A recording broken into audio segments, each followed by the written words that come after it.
Ciao a tutti e benvenuti a questo nuovo appuntamento dell'Ora del Mistero e naturalmente oggi con questa seduta speciale, tra virgolette fuori programma, in realtà come avevo promesso per rispondere alle domande su questioni legate alle interazioni extraterrestri e naturalmente alla questione più complessa e anzi anche più precisa delle abduction.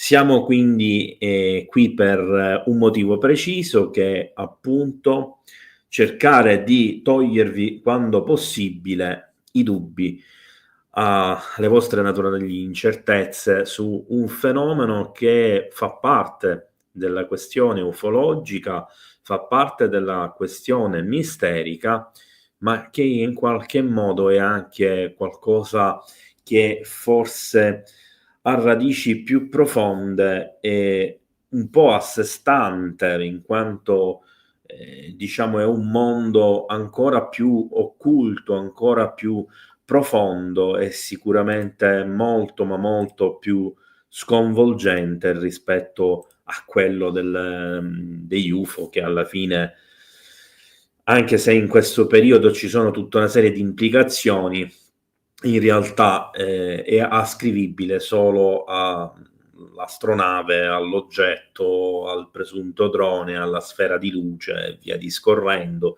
e alle implicazioni di un contatto che però è molto più è molto meno sfaccettato, è molto meno diretto, è molto più, in qualche modo distaccato. Se parliamo invece di abduction e interazioni aliene, siamo davanti proprio alla figura degli extraterrestri e naturalmente al loro modo di agire, alle implicazioni, a tutto quello che concerne quindi il loro modo di interagire nei nostri confronti, che sia presumibilmente positivo o negativo, che ci lasci dei bei ricordi, dei cattivi ricordi o addirittura uno shock che ci porti a delle riflessioni, ad una guarigione, oppure piuttosto ad un trauma profondo, a una continua ricerca di qualcosa di inesplicabile che sentiamo, percepiamo a livello interiore e che abbiamo la necessità di riportare a galla attraverso quelli che possono sembrare per molti non addetti ai lavori dei sistemi poco belli, poco ortodossi, come per esempio l'ipnosi regressiva, come per esempio i test di autovalutazione, come per esempio un dialogo aperto su queste tematiche e diretto con la persona senza troppi filtri, senza troppe censure e via discorrendo. Quindi siamo davanti a qualcosa che molti mettono in discussione, poiché naturalmente, come è ovvio, pensare non è possibile andare ad avere delle fotografie, dei video di un abduction, di un intervento chirurgico, di un prelievo di sangue o qualunque cosa sia, financo ad arrivare a cose più ancora particolari come l'ibridazione della specie, la scomparsa dei feti, la clonazione umana e quant'altro, e anche le teorie più strambe, ma in qualche modo più approfondite, come quella delle concomitanze, delle interazioni con le energie più interiori, con l'aspetto animico e spirituale e via discorrendo. Quindi sarò qui per rispondere a tutto ciò che che in qualche modo include il mondo delle interazioni aliene dalla A alla Z, e sarà mio piacere rispondere quindi alle vostre domande. Quindi inizio subito con queste. Davide, se è plausibile che esseri più intelligenti abbiano contribuito a crearci, possibile che prelevino un dato numero di persone per fare degli aggiornamenti? Allora, Davide, Può far sorridere questa cosa che hai scritto, perché in termini tecnici l'upgrade, sa di cosa esclusivamente tecnologica, tecnica, no, l'aggiornamento è qualcosa che viene fatto ai software, e può essere fatto in qualche modo anche a livello tecnologico, all'hardware, può essere fatto ad una macchina, ma noi ci escludiamo da questo mondo, di diciamo di scarsa conoscenza dell'essere umano, da certi punti di vista, perché non ci consideriamo una macchina. Ed è una cosa già in principio assolutamente errata, poiché, quando parliamo di, vita, la vita in sé o meglio tutte le forme di vita in sé sono come sono delle macchine biologiche. Il concetto di macchina che è meccanico è in qualche modo anche, utilizzabile per la sfera animale e quindi anche di quella dell'essere umano. Quindi è logico pensare, come hai ben scritto nella domanda, che se qualcuno ha interagito in passato con noi financo a crearci o comunque a intervenire nella crescita, nello sviluppo genetico e non solo dell'essere umano, sicuramente ha tutto l'interesse anche a dare un seguito a questo esperimento, a vedere il proprio risultato, a creare una statistica, a cercare una evoluzione possibile, delle evoluzioni impreviste e incontrollate o delle involuzioni impreviste e incontrollate, le mutazioni genetiche di ogni sorta e maniera, le tendenze genetiche e via discorrendo, e questo va a collimare in qualche modo con quello che è l'atteggiamento degli extraterrestri proprio nelle interazioni aliene più clamorose, più forti emotivamente, e che in buona sostanza diciamo che danno proprio questa impressione di essere lì a continuare a studiarci, a continuare a cercare di capirci, a studiare anche le nostre emozioni. Questo è un aspetto importantissimo che molti ricercatori che si occupano dello studio degli extraterrestri, delle abduction, della questione delle ipnosi regressive non citano, hanno paura di parlare di questo aspetto perché ha delle implicazioni importantissime, in quanto molte specie extraterrestri non avrebbero sentimenti, non avrebbero alcune caratteristiche tipiche dell'essere umano e quindi non comprenderebbero determinati atteggiamenti, determinati modi di fare e avrebbero la necessità di studiarli. E come si studiano le emozioni se non scatenando forti emozioni in un senso o nell'altro?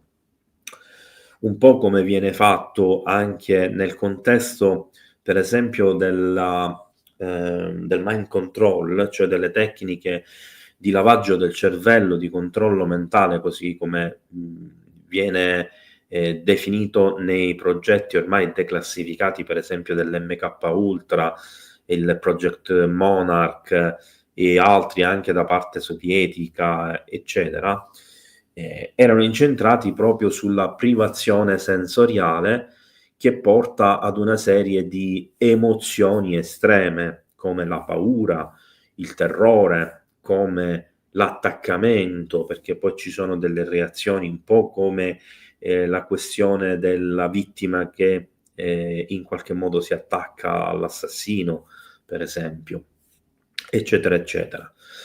E naturalmente l'empatia e via discorrendo. E questo per quanto concerne questo aspetto, ma anche per l'aspetto fisico, evoluzionistico, genetico, e lì potremmo anche entrare nel campo di evoluzione che comprende anche la sostituzione di parti umane con chip, per esempio, con la cibernetica, la bionica e via discorrendo, per il miglioramento, tra virgolette, della specie. Ci sono anche dei film, tra l'altro non vecchissimi, che parlano di questo aspetto e che trattano la vicenda del contatto tra esseri umani ed extraterrestri, creatori o interventisti nella genetica, che racconta proprio una storia che sembra in cui i protagonisti umani siamo in realtà delle macchine progettate in un certo modo che subiscono ogni tot di tempo appunto degli upgrade. Domanda di Bruno: quali sono secondo te gli elementi più credibili delle testimonianze di chi dichiara di essere stato rapito?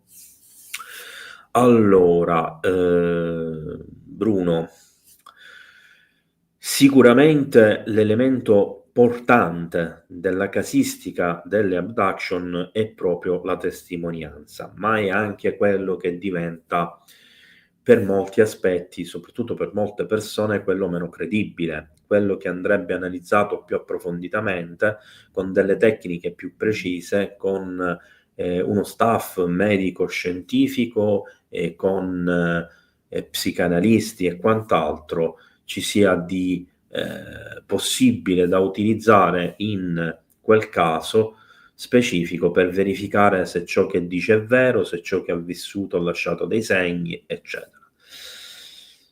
Però qui bisogna mettere tutta una punteggiatura e bisogna mettere i puntini sulle i, bisogna mettere i maiuscoli, eccetera, eccetera, perché ovviamente è un campo minato e, come ho accennato in diverse occasioni qui sul canale, nei video in cui parlo delle interazioni aliene, delle abduction, delle ipnosi regressive, anche un accenno nell'ultima live che abbiamo fatto con Massimo Cirami, bisogna specificare le cose ed essere molto precisi.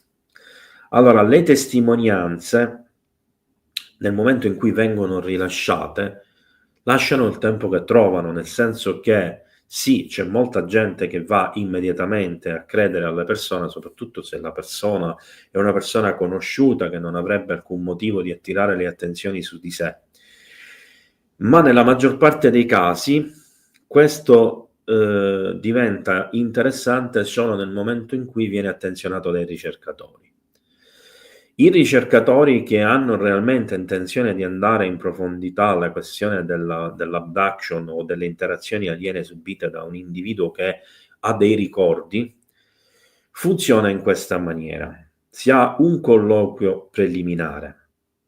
Tramite questo colloquio preliminare si scoprono le carte. Nello scoprire le carte ovviamente c'è un racconto e si chiede di mettere per iscritto questo racconto affinché possa essere consultabile in ogni momento e confrontabile con eventuali diverse versioni del racconto, per vedere anche la coerenza nel tempo, eccetera.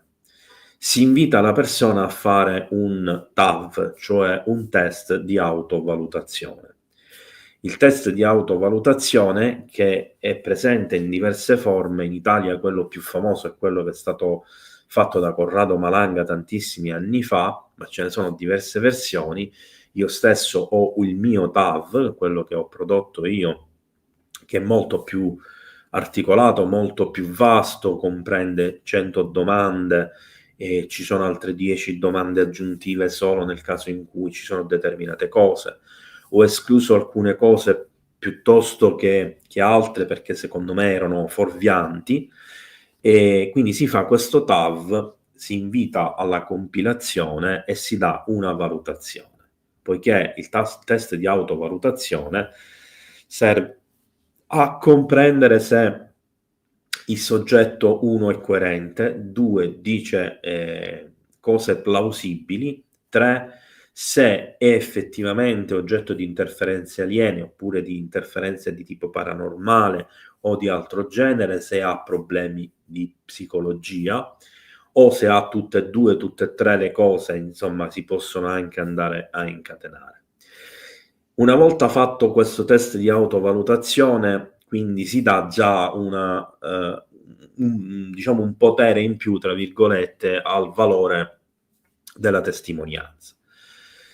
Si va a confrontare con il racconto e se poi si ha l'ausilio di altri esperti, di ipnologi, eccetera, nel caso in cui non lo sei già tu che stai conducendo la ricerca, si fa un confronto, si fa un colloquio con la persona, con lo staff tecnico-scientifico, chiamiamolo così, anche se sarebbe più corretto dire di esperti medici e ipnologi. Dopodiché si valuta in staff o singolarmente con la persona se approfondire e cosa approfondire. Naturalmente nel caso la valutazione porta a pensare che effettivamente quella persona potrebbe essere stata oggetto di interazioni alieni, di abduction, oppure anche nel caso di fenomeni paranormali o entrambi, e via discorrendo. Naturalmente in corso d'opera possono innescarsi e nascere tutta una serie di cose che vanno valutate di caso in caso, per esempio problemi psicologici del passato, guariti, farmaci presi, se si è fatto uso di droghe, di alcol, eccetera, o se lo si fa attualmente, che tipo di cure mediche si fanno anche per capire che tipi di farmaci si prendono, quali interazioni possono dare. Non è una cosa che, come molti pensano, si va là, si fa il colloquio, si dice la cosa, ti fanno sdraiare nel lettino, vai a fare l'ipnosi regressiva. Non è così, così fanno i ciarlatani, così fanno quelli che hanno gli interessi e quelli che vogliono solo fare ricerca facendo l'ipnosi regressiva. Non funziona così. Quindi mi dilungo un attimo su questa cosa perché è molto importante. E quindi ti ringrazio Bruno per questa domanda che mi ha aperto lo spunto a un discorso importante, fondamentale. E allora, siamo davanti quindi poi alla fase successiva, che è quella eventualmente di fare uno o più sedute di ipnosi regressiva, che possono essere fatte da più di un ipnologo a secondo dei casi, dei posti, eccetera, perché tassativamente vanno fatte in presenza, non si fanno a distanza, può essere rischioso. Dopodiché ci vuole un buon ipnologo che non deve minimamente influenzare dando o suggerendo delle risposte, deve solo far emergere quello che già c'è. Vale lo stesso anche per le vite precedenti, vale lo stesso anche per i fenomeni paranormali. Una volta fatto questo, si procede per, fatemi passare questo termine, per puntate, nel senso che in base a quello che viene detto, a quello che emerge, al risultato totale, che non è solo quello detto e quello che emerge, ma anche il comportamento durante l'ipnosi regressiva, la possibilità che sia emersa una comunicazione, un'interazione con un'entità che si trova all'interno della persona, perché c'è pure questa possibilità, eventuali ripercussioni anche fisiche sull'ipnologo, di stress, eccetera, eccetera, e se l'ipnosi è andata naturalmente in porto, a che livello e via discorrendo. Allora si valutano altre ipnosi, si può alzare, abbassare il tiro, cambiare la modalità, cambiare l'ipnologo e quindi anche magari il metodo di ipnosi regressiva. Quello che viene dopo è la raccolta dei dati, la raccolta di informazioni, quindi delle statistiche al titolo di ricerca che vengono fatte in toto a 360 gradi. Per quanto riguarda diciamo gli approfondimenti medico-sanitari, quindi eventuali esami medici che vengono fatti fare per accertarsi che ci siano o che non ci siano presenze estranee nel corpo come microchip, come micrometeoriti, materiale di origine extraterrestre, oppure come uso fare per esempio io l'utilizzo di strumentazione per vedere se ci sono variazioni o problemi nei campi elettromagnetici, l'uso di termocamere, di contatore Geiger per vedere se la persona che ha avuto le interazioni ha dei residui di radiazioni, cose che la maggior parte dei ricercatori non fanno. Naturalmente questa linea di pensiero poi porta anche a dover fare degli accertamenti qualora le persone si dimostrassero avere la possibilità di problemi o malattie piuttosto che invece altre cose, allora lì c'è una consulenza medica e si concorda con la persona di fare degli accertamenti di tipo ospedaliero, medico-sanitario, psichiatrico se necessario, eccetera, eccetera, ma sempre tassativamente con persone dalla mentalità aperta e che anche se magari non lo fanno professionalmente nel mondo medico-sanitario, magari si tengono nell'ambito privato perché altrimenti avrebbero problemi a livello di carriera, ma che sono dei professionisti del settore e che magari, come viene fatto a volte all'interno, per esempio, della Federazione Ufologica Italiana, con l'ausilio di esperti ufologi e ricercatori che magari in certe cose ne sanno di più di un medico, di uno psicologo, un ipnologo e via discorrendo. Quindi tutto questo poi da una parte serve a fare ricerca, dall'altra ad aumentare la credibilità della persona e della sua testimonianza, ma anche quella di altri casi simili, e dall'altra ancora ci aiuta in qualche modo anche ad aiutare a sostenere infine la persona, facendogli capire le cose, dandogli delle risposte e aiutandolo a vivere meglio con le esperienze che ha fatto e quindi a superare i traumi. Domanda di Maya: a tutte le persone addotte impiantano chip eccetera o no? No. Allora Maya, innanzitutto bisogna distinguere la questione chip da materiale extraterrestre, spesso materiale estratto e rarissimo da meteoriti. Quindi abbiamo due categorie: addotti che hanno impianti e addotti che non hanno impianti. Gli addotti che hanno impianti sono a sua volta divisi in addotti che hanno il microchip e addotti in cui si trovano diciamo impianti extraterrestri. Partiamo dal presupposto che la proporzione, volendo farne una, è di forse nemmeno il 10% degli addotti hanno impianti. E questo ci porta a pensare che gli impianti vengono utilizzati solo da alcune specie che fanno le abduction. Inoltre, tra questi impianti c'è all'incirca un 2-3% di persone che hanno i microchip e il 7-8% di persone che hanno impianti di materiale extraterrestre. Questo mi induce statisticamente a supporre che mentre il 7-8% degli impianti sono di origine extraterrestre, il 2-3% sono di origine non esattamente definita, nel senso che potrebbero essere sia extraterrestri che terrestri. E quindi appartenere al 50% delle possibilità alla categoria delle MILABS, cioè delle Military Abduction, che sarebbero di due tipologie di categoria differenti, quelle preventive e quelle di studio. Quelle preventive verrebbero fatte su persone che si presume possano essere in futuro oggetto di un abduction extraterrestre, magari perché sono già avvenute abduction nella stessa famiglia, in persone con le stesse caratteristiche e impronte genetiche.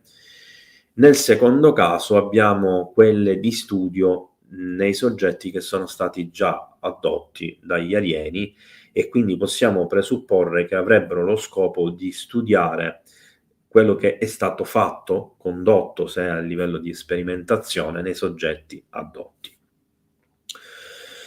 Ovviamente la cosa è molto più complessa, ma essendo che sto rispondendo alle domande e non sto facendo una conferenza, cerco di essere il più semplice possibile nel dare le risposte e di usare meno tecnicismi e di dare più invece risposte dirette. Quindi la risposta è no. Non tutti, solo un decimo della percentuale, quindi il 10%, e non è l'unica cosa che va trattata in questo modo. Perché, per esempio, anche nella questione dei marchi, proprio come se fossero quasi dei timbri che alcune persone si trovano addosso, addirittura la percentuale di presenza è meno dell'1%. Se parliamo invece di cicatrici, la percentuale di cicatrici nei soggetti addotti è pressoché dell'85-95%. E anche lì poi andrebbe fatta una statistica sulla varia tipologia di cicatrici, e che la varia tipologia di cicatrici è probabilmente imputabile a varie tipologie di esperimenti e di razze. Quindi la cosa è molto complessa da questo punto di vista. Altra domanda di Bruno: quali sono secondo te gli indicatori che un'esperienza di abduction potrebbe essere reale piuttosto che un'illusione o un sogno lucido? Bella domanda, Bruno. Allora, il TAV serve proprio a questo. Essendo un test di autovalutazione, tu stesso, scrivendo e leggendo nel TAV, dovresti capire se sei effettivamente oggetto di studio da parte extraterrestre, se è stato addotto o meno, o se invece tutto quello che tu ricordi può essere imputabile a sogni lucidi oppure a qualcos'altro di più terra-terra e spiegabile. Il problema è che ovviamente il test di autovalutazione non è diciamo efficace, tra virgolette, al 100%, ed è per questo che poi va valutato dagli esperti. Ma anche con la valutazione degli esperti la valutazione potrebbe non essere al 100% corretta. Quindi c'è sempre un margine di errore, e questo è nella natura delle cose anche a livello scientifico, matematico e così. E gli indicatori più importanti, secondo me, perché ti posso rispondere dandoti quella che è la mia opinione di ricercatore che si occupa di queste cose, è che sostanzialmente siano le prove fisiche, quindi le cicatrici inspiegabili, le gravidanze isteriche, i marchi sul corpo, le ustioni da radiazioni, infezioni inspiegabili epidermiche e tutta una serie di problemi legati a presunta sperimentazione, quindi perdita di sangue dalle orecchie, dal naso, trovarsi sostanze addosso al risveglio come gelatina oppure qualcosa che sembra polline, oppure svegliarsi la notte e vedere cose nell'aria diffuse come possono essere nebbie colorate, luci strane, eccetera, eccetera. Sicuramente gli impianti, che sono nella maggior parte dei casi verificabili tramite radiografie, risonanze magnetiche, ecografie, eccetera, eccetera, e che in alcuni casi vengono anche asportate. Ci sono casi conclamati importanti, storici, di impianti prelevati a decine, e lo stesso vale per i chip.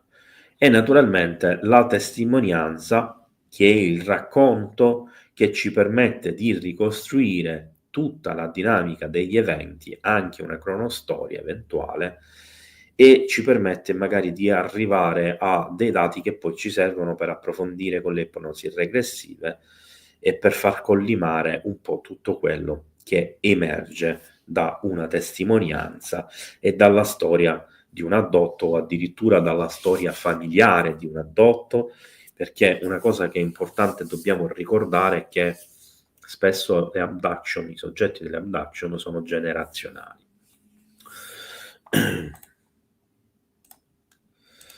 Domanda di Armando: secondo te le varie differenze tra etnie sono da attribuire alla nostra creazione da parte di esseri superiori? Partendo dal presupposto che non lo posso escludere, ritengo più probabile che la creazione dell'uomo in realtà sia un evento spontaneo della vita in questo mondo, che non è andato propriamente magari come la scienza ufficiale ci dice, e che l'uomo come noi lo conosciamo è frutto di una serie di evoluzioni dovute in alcuni casi a situazioni della natura che hanno portato alcune parti dell'intelligenza umana ad un maggiore sviluppo e ad un orientamento preciso che non è stato fatto da altre specie, che è quello per esempio dell'uso degli oggetti, ma è molto probabile che in corso d'opera ci siano stati degli interventi diretti e indiretti, quindi genetici, ma anche culturali.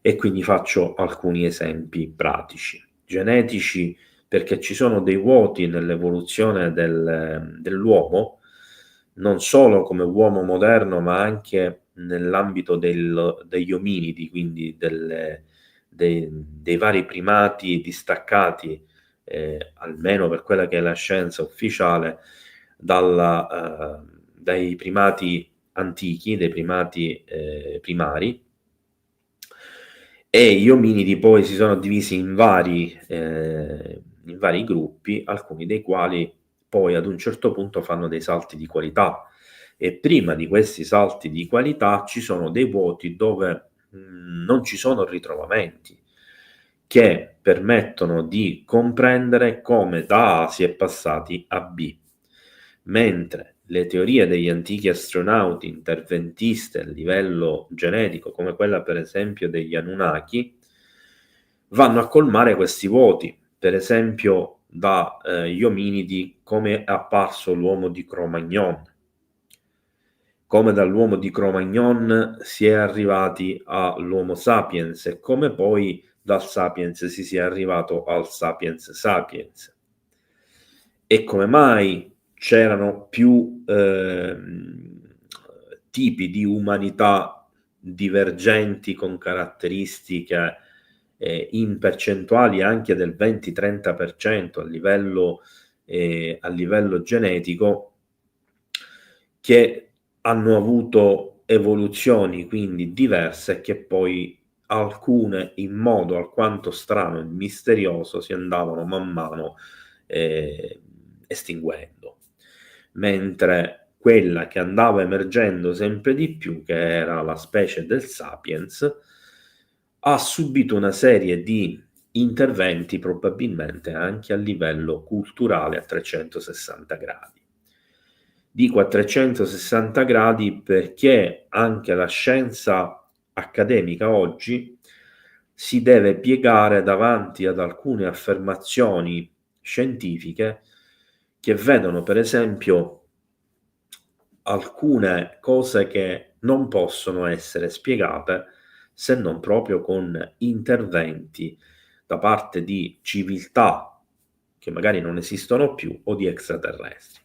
Una tra queste è la nascita delle colture e quindi poi dell'agricoltura, delle colture come noi le conosciamo, il grano, l'orzo, l'avena, il mais, eccetera.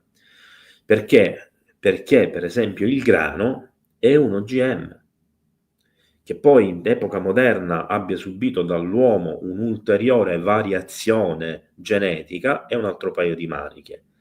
Ma il grano in natura non esiste. Il grano ha delle caratteristiche che non sono spiegabili a livello proprio genetico, e gli studi genetici hanno ipotizzato che il grano sia stato geneticamente creato. Ma da chi? Che nel 12-13.000 avanti Cristo c'erano gli uomini, per la storia ufficiale, con le clave e le asce di pietra? Questa è una domanda che ovviamente ci porta a delle risposte che molti non vogliono sentire. Allora, lo stregone. Esiste documentazione scientifica ufficiale su reperti tipo microchip, eccetera, espiantati dagli addotti? E se sì, quali sono i risultati? Allora, documentazione scientifica esiste, esistono molti video dell'estrazione di questi impianti, di questi corpi estranei, da mani, piedi e non solo, anche dal collo e da altre parti del corpo, ad opera di medici statunitensi e non solo. Uno tra questi, famosissimo, io in questo momento non mi ricordo il nome, magari qualcuno di voi me lo ricorderà, di questo sono abbastanza sicuro, che era un podologo che faceva operazioni nel tempo proprio di estrazione di questa tipologia di impianti presunti extraterrestri. C'è anche un ex agente sceriffo statunitense famoso in tutto il mondo, anche di lui, ragazzi, io sono stanco, non mi ricordo il nome, tra l'altro l'ho invitato a partecipare ad una trasmissione in live qui sul canale UFO News, spero che prima o poi mi risponda perché inizialmente si era reso disponibile, che ha una famosa valigia che si porta con sé nelle conferenze, che è piena di impianti levati alle persone, microchip levati alle persone e via discorrendo. Esiste anche una documentazione non consultabile medica di cui gli addotti spesso custodiscono il materiale gelosamente, non lo fanno vedere, in cui si evincono questi impianti all'interno del corpo. Ci sono naturalmente le prove fisiologiche come le ustioni da radiazioni, le ustioni da calore, da vapore, le cicatrici, eccetera, spesso inspiegabili, di cui una persona non è nemmeno consapevole che le abbia. Ci sono esami che riguardano, per esempio, gravidanze accertate con tanto di ecografie che improvvisamente vengono etichettate come gravidanze isteriche e dalle successive ecografie non risulta più il feto. Ne consegue che in pratica vengono occultate perché inspiegabili queste prove. E tante altre prove ci sarebbero, ma non vengono mai ufficialmente dichiarate. Bruno, il caso di Travis Walton credo sia uno dei più famosi. A tuo parere, quali aspetti lo rendono credibile e quali invece suscitano dubbi? Allora, Bruno, per prima cosa, parlando di Travis Walton, io faccio sempre una premessa, l'ho fatto di recente anche in un'altra live. Ci sono tre storie, tre versioni della storia di Travis Walton. C'è la versione del film che più o meno è al 60-70% veritiera e quel 30-40% è ovviamente enfatizzato, modificato per questioni cinematografiche e via discorrendo. Poi abbiamo due versioni ufficiali sue che si distaccano tra loro in realtà solo per tre cose. Abbiamo la versione storica e la versione moderna. La versione storica vede lui in pratica che va sotto questo oggetto perché è curioso e, tra virgolette, più coraggioso degli altri e viene letteralmente folgorato da quell'energia che si trova sotto e muore, proprio fisicamente deceduto. Viene quindi preso dentro la nave dove lo avrebbero rianimato e gli avrebbero condotto tutta una serie di esperimenti che sarebbero durati 5 giorni. dopo 5 giorni sarebbe stato ritrovato fuori dalla città dove viveva, sotto shock e, secondo alcuni testimoni nudo, secondo altri semivestito, secondo lui normalmente vestito. Nella seconda, quella moderna, lui sarebbe stato involontariamente folgorato, lo avrebbero guarito per rimediare all'incidente. Tutto quello che lui avrebbe vissuto per 5 giorni come esperimenti, prelievi e quasi torture, in realtà sono stati i tentativi e le cure mediche di guarirlo, rigenerarlo, riportarlo in vita. Questo improvviso cambio di rotta che è avvenuto dopo una serie di incontri e conferenze qui in Italia, per me gli ha fatto perdere credibilità, perché non puoi sostenere per 40 anni, 30 anni una cosa e poi ti confronti con una, due, tre persone che la pensano diversamente sul fenomeno delle abduction e cambi improvvisamente quei 2-3 parametri che modificano totalmente il racconto. Ciò non toglie che per una serie di prove gli eventi siano accaduti con assoluta certezza, poiché ci furono tutte le testimonianze giurate, molte delle quali confermate dall'uso della macchina della verità in più occasioni su tutti i testimoni, quindi che lui sia stato folgorato, sia stato abbandonato nella foresta, eccetera, è confermato da almeno 6 persone. E per quanto riguarda il suo racconto, effettivamente, che sia mancato 5 giorni, indipendentemente dal come è stato trovato o meno, è confermato, così come il suo stato di shock e la sua lenta ripresa. Tutto il resto è solo pura testimonianza basata su quello che disse all'epoca e quello che ha detto più di recente. Quindi per me l'orologio si è fermato alla versione 1, cioè quella che ha raccontato subito dopo gli eventi, e non alla versione moderna. Fino a lì per me è credibilissimo. Oggi, ahimè, mi dispiace dirlo, ma metto in dubbio la sua credibilità sulla nuova versione e questo mi porta a mettere in dubbio un po' anche la sua credibilità più in generale. Daniel, una domanda di Daniel che non riesce mai a essere presente nelle live, mi fa piacere leggere una sua domanda. Parlando di abduction, si va a parlare anche di ipnosi regressiva. Tu hai mai assistito ad una di esse? Cosa si prova? Cosa dicono? Chi è sottoposto ad esse? Grazie. Allora, Daniel, innanzitutto io faccio pure le ipnosi regressive, quindi non solo vi assisto, ma le faccio anche.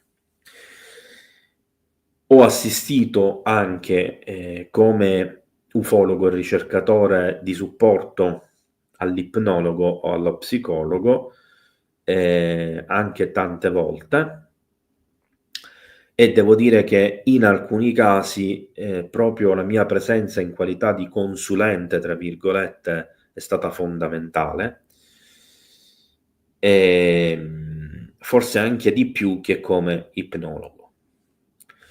Ciò che emerge nelle ipnosi regressive in linea di massima sono ricordi non emersi naturalmente, o parti di ricordi di cui si ha memoria, ma che sono stati per qualche ragione dimenticati o messi di lato, accantonati e via discorrendo.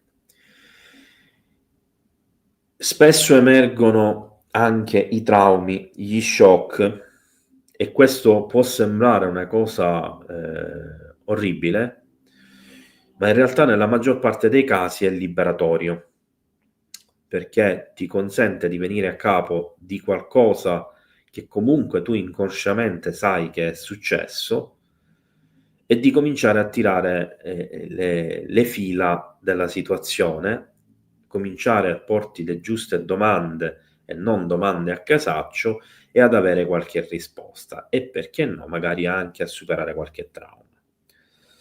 Quindi lo scopo principale dell'ipnosi regressiva è far emergere i ricordi. Facendo emergere i ricordi, addormentando una persona, possono però emergere tutta una serie di altre cose, come per esempio entità o memorie di entità latenti nella persona. Una cosa che potremmo dire simile alla possessione demoniaca, per alcuni ricercatori sono la stessa cosa, non per me, non esattamente, e in questi casi si può comunicare anche con queste entità. Nella maggior parte dei casi queste entità sono ostili e possono far diventare la situazione anche pericolosa, nel senso che ci possono essere delle reazioni violente anche nei confronti dell'ipnologo. A volte emergono tutta una serie di ricordi che sono legati anche alle vite precedenti e in qualche modo si intersecano, altre volte a fenomeni paranormali e lì bisogna anche capire quali sono magari gli eventi paranormali e quelli legati ad abduction, quelli legati a vite precedenti, facendo proprio delle distinzioni precise. Cosa si prova? Da parte dell'ipnologo non credo che tu possa provare qualcosa, nel senso che sei concentrato e totalmente assorto da quello che stai facendo ed è giusto che sia così e cerchi di farlo nel migliore dei modi e con la giusta attenzione, perché dal migliore dei modi e dall'attenzione dipende proprio la tua capacità di far emergere i ricordi e di avere risposte, piuttosto che invece andare a fare la stupidaggine di suggerire le risposte e instillare un falso ricordo. Un cattivo ipnologo può fare questo. E per quanto riguarda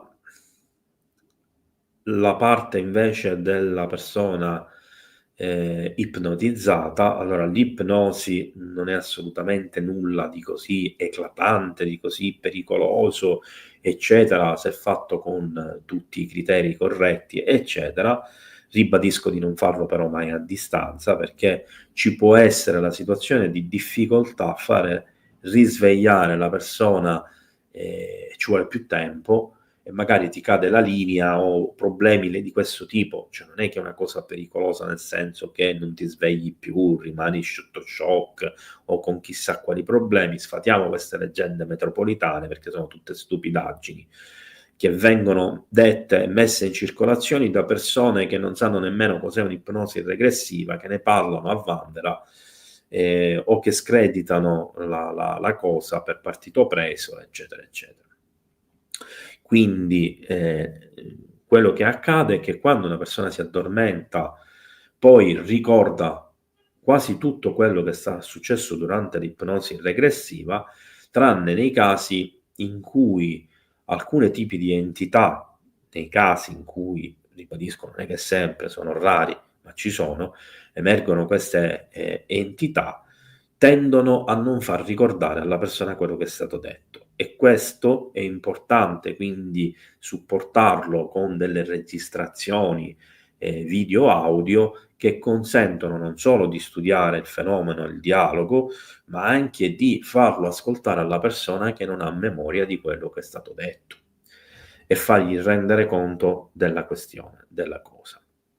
A livello emotivo la persona al massimo può essere soltanto un po' stanca, paradossalmente, visto che è una situazione di riposo, e questo si verifica il più delle volte nei casi in cui ci sono delle questioni stressanti, come per esempio il dialogo con un'entità, come per esempio un qualcosa di traumatico forte che è emerso, che può generare ansia, e l'ansia è una sensazione che fisicamente stressa e ovviamente stanca. Ma in realtà ci si sveglia sufficientemente riposati, perché è come se si fosse in uno stato di sonno relativamente profondo e con gli arti e il corpo totalmente rilassati.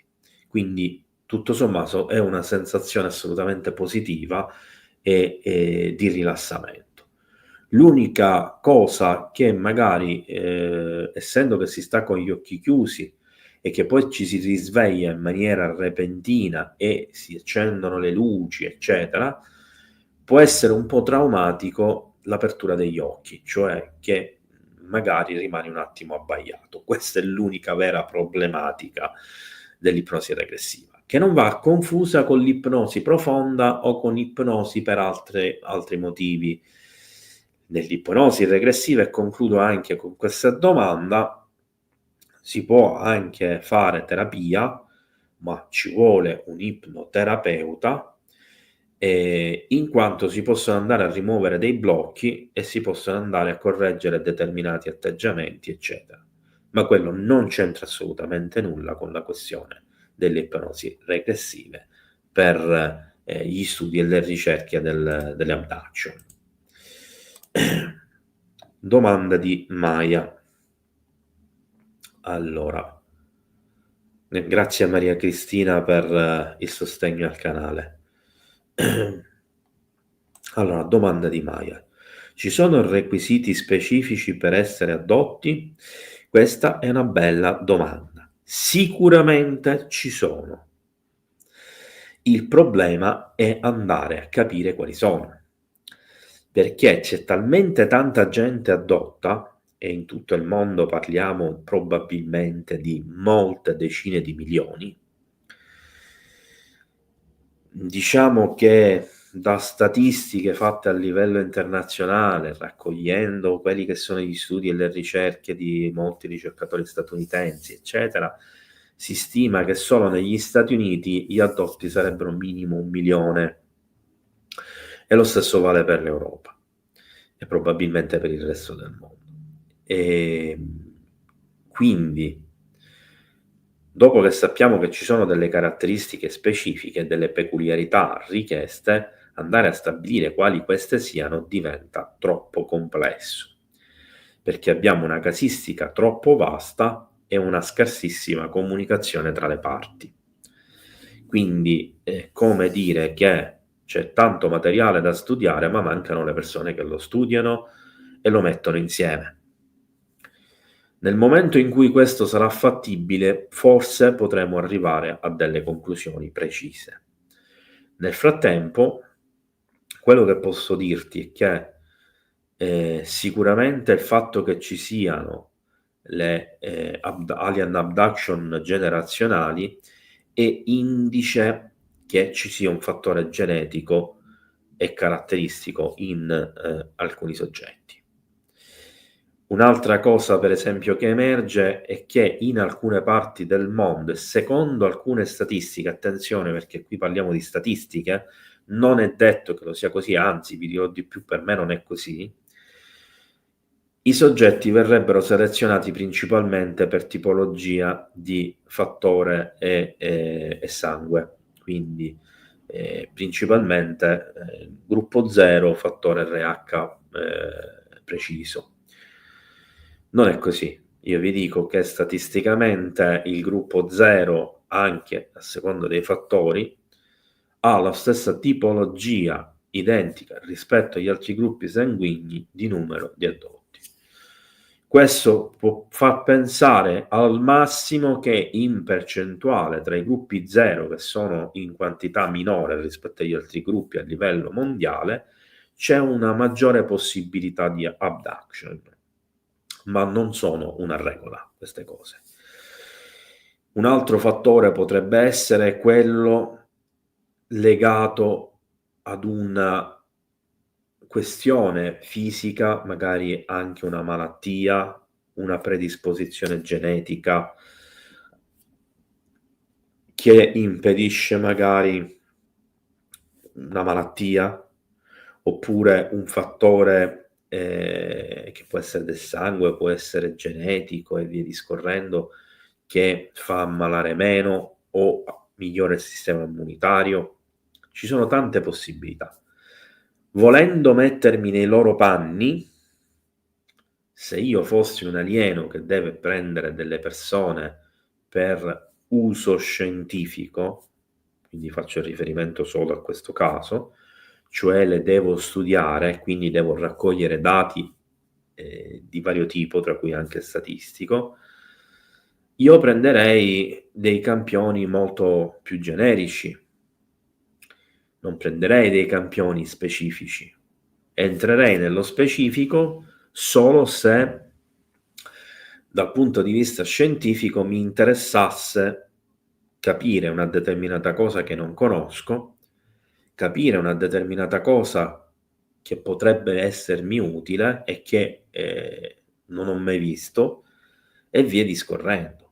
Ma non siamo più nella sfera dello studio di una specie, del suo comportamento e della sua generalità. Se poi in queste abduction le cose che vengono studiate o le cose che vengono fatte sono di carattere diverso, e allora sarà diversa anche l'intenzione di chi le sta facendo. Faccio un esempio pratico. Ci sono delle abduction, alcune delle quali sono anche famose a livello nazionale e internazionale, dove in alcuni casi i soggetti addotti si ritrovavano addosso delle infezioni gravissime, assolutamente inspiegabili all'epidermide, che scendevano addirittura in profondità all'interno della carne. Queste sparivano da sole nell'arco di massimo una settimana, e per chi è andato magari dal dermatologo o da altri medici per farsi controllare ha avuto come risposta non so cosa sia, che già è tutto un dire. Ora, perché mai una persona, un individuo scienziato extraterrestre dovrebbe venire a contagiare un virus, infettare una persona con un germe, un batterio, oppure creare un'infezione e via discorrendo? Per studiare un metodo umano, magari di contrasto a quello, usandoci come cavia, magari per il loro fine. Magari un'ipotetica razza extraterrestre è affetta da un problema che noi non abbiamo, e noi abbiamo magari una risposta immunitaria a quel problema che loro non hanno, e quindi ci usano come cavia per studiare la cura, eccetera. E qui qualcuno potrebbe dire: quindi è uno scopo pacifico? No, assolutamente no. È uno scopo egoistico, in cui, esattamente come facciamo noi con le cavie animali, usiamo gli animali per evitare di usare altri esseri umani. Quindi, se l'alieno fosse buono, e voi sapete che io non credo al buono e cattivo, dovrebbe fare la sperimentazione sui suoi simili, non su un'altra specie. E qualora fosse obbligato e necessario a farlo su un'altra specie, lo dovrebbe fare nel modo meno invasivo e traumatico possibile. Ma allora di questo non gliene può fregar de meno. Secondo te che percentuale di affidabilità ha l'ipnosi regressiva? Se è fatta bene, io credo che il 90% di quello che viene detto è corretto. Se è fatto male, l'intera ipnosi regressiva e tutto quello che viene detto viene automaticamente inficiata. Quindi il risultato di una buona di un'ipnosi regressiva, se sia positivo o negativo, e dei ricordi di una persona, se siano corretti o errati, dipende esclusivamente dall'ipnologo. Ci sono informazioni sul gruppo sanguigno degli addotti? Beh, Laura, ti ho risposto praticamente prima, quindi non ripeto nuovamente. Ma se si viene prelevati di notte nel sonno, in che modo ce ne si accorge? Rimangono degli effetti o vengono fuori per caso in altre circostanze, tipo dallo psicologo durante una visita, eccetera? Allora, Davide, questa è una domanda importante, tanto quanto quella che ha fatto prima Bruno, e che mi apre praticamente la strada per un altro fatto importante sulle alien abduction. Allora, innanzitutto ci sono due modi di gestire mentalmente la cosa al risveglio: o ti ricordi o non ti ricordi niente. Diciamo che il 95-96% delle persone addotte non ricordano niente. Il 4-5% delle persone addotte al risveglio ricordano o qualcosa o tutto. Quando hai ricordi del tutto, hai dei ricordi precisi che spesso sono comuni tra tutti, come per esempio il vedere la persona accanto a te che dorme e che continua a dormire e non si accorge di niente, il vedere persone magari che dovrebbero essere in stato di veglia, improvvisamente dormono nel contesto in cui si trovavano, e se si trovavano in un contesto in cui erano per esempio in piedi e stavano camminando, li vedrai come se fossero fermi nel tempo e rimangono in piedi bloccati, come se avessero un sonno che li porta praticamente a un blocco totale, ma in realtà non stanno dormendo, è un sonno indotto, è uno stato di incoscienza indotto. Poi puoi ricordare il come ti hanno prelevato, da dove sei passato, se sei andato tu attratto, eccetera, eccetera, quello è un altro discorso. Nel rimanente 94-96%, 95-96% dei casi non ricordi niente, però ti svegli con la sensazione comunque che ti sia successo qualcosa. Questo ti porta sostanzialmente a cercare risposte e ad amplificare i sintomi del trauma, anche se tu non conosci qual è il trauma. E questo ti porta a paura, ti porta a insonnia, ti porta a dubbi, eccetera. Però questo meccanismo, che è un meccanismo di difesa, a volte ti porta delle reminiscenze, cioè alcuni ricordi emergono spontaneamente nel momento in cui tu stai vivendo un'esperienza magari che ha qualcosa in comune o simile, e questo ti dà già le prime risposte. Faccio un esempio pratico. Molti non credono all'esistenza dei rettiliani, ma per chi ci crede e nell'ambiente delle abduction non si può non crederci, molte persone che hanno avuto a che fare con i rettiliani non sopportano il rumore delle bussole degli autobus. Ora voi direte, ma che c'entrano le bussole degli autobus? Sembra una cosa comica, ridicola. Il suono e lo sbuffo emesso dalle bussole degli autobus è un suono, a loro dire, quando poi sotto ipnosi ricordano i fatti, al suono emesso dalla bocca, dal respiro dei rettiliani. Quindi il rumore delle bussole dell'autobus, del pullman, a volte anche della metropolitana, anche se loro non sanno qual è la causa, gli dà uno stato di malessere totale che sfocia nella paura, nell'angoscia. Questo è un esempio, ma ve ne potrei fare anche altri. Quindi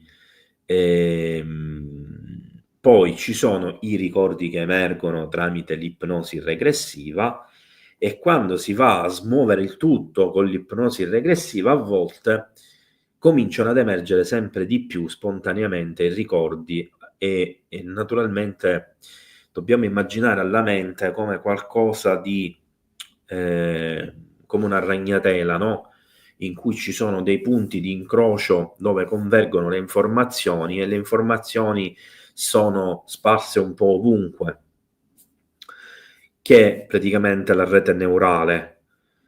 Quando noi siamo davanti ad un ricordo che emerge e questo ricordo è attaccato ad un punto centrale di questa ragnatela dove convergono altri fili della ragnatela, automaticamente la coscienza riporta in memoria tutti quei ricordi che sono legati a quel unico punto. E questo può avere un effetto a catena, almeno in un'unica direzione. E quindi una persona si può ritrovare a ricordare improvvisamente tutto. E quindi in quel caso è necessario ovviamente che la persona abbia un sostegno, perché è chiaro che ricordare piano piano le cose è una cosa, ricordare di botto improvvisamente tutto quanto è un trauma serio, soprattutto se si tratta a sua volta di traumi. Ed è per questo che le ipnosi regressive non tirano mai tutte le cose insieme, ma si fa un cammino in un certo modo, con un certo criterio, e lo si corregge costantemente in base a quello che è emerso nella prima o nella precedente ipnosi. Quando queste vengono fuori durante le conversazioni, magari con uno psicologo o uno psichiatra, a parte il fatto che se non abbiamo davanti una persona con la mentalità aperta o che sta approfondendo questi settori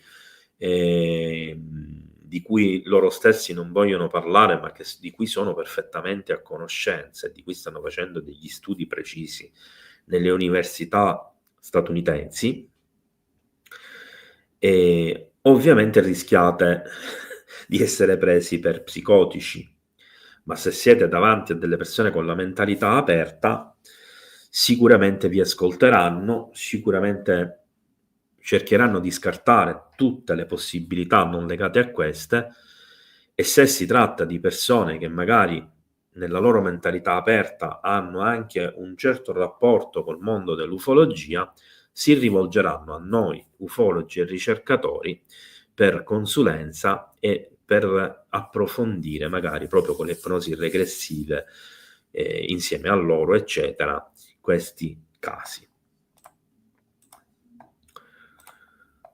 Un addotto può avere sogni premonitori. Allora, Siraca, attenzione a quello che sto per dire e a non travisarlo.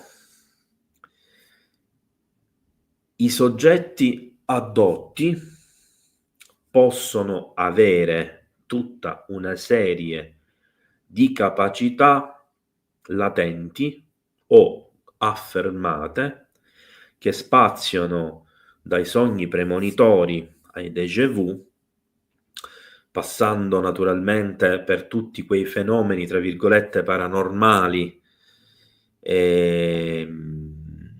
che possono essere anche attivati sia volontariamente che involontariamente, come per esempio i viaggi astrali, eccetera, e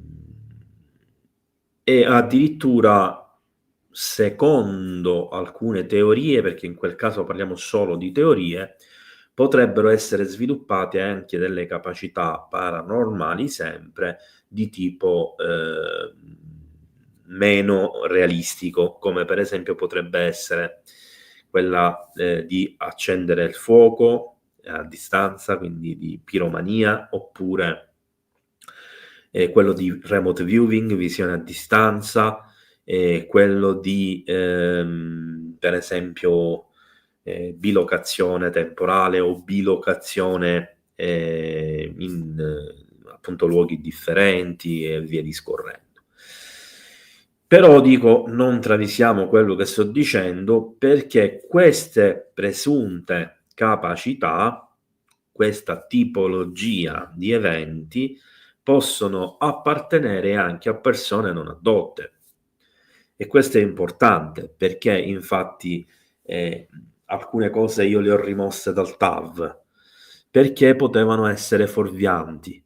perché alcune cose possono essere anche di un individuo non addotto e non specifiche di un individuo addotto.